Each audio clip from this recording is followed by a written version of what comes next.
வணக்கம். பிஆர்டி தங்கம் வலைதள செய்தி சேனலின் செய்தியாளர் ஈஸ்வரன்.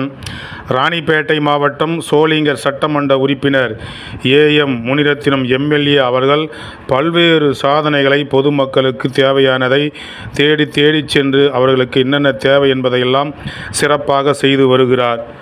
அதன் ஒரு பகுதியாக இன்று 11/6/2025 இன்று சோளிங்கர் சட்டமன்ற அலுவலகத்தில் சோளிங்கர் சேர்ந்த மாணவி செல்வி சந்தியா அவர்களுக்கு கல்வி ஊக்கத்தொகை ரூபாய் 10,000 தன்னுடைய சொந்த நிதியிலிருந்து அந்த மாணவி நன்றாக படிக்க வேண்டும், மேலும் நன்றாக வளர வேண்டும் என்பதற்காக ரூபாய் 10,000 சோளிங்கர் சட்டமன்ற உறுப்பினர் ஏஎம் முனிரத்தினம் அவர்கள் அந்த மாணவிக்கு வழங்கி வாழ்த்தினார்.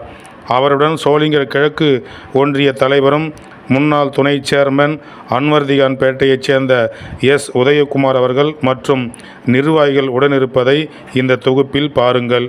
செய்திக்காக ஈஸ்வரன்.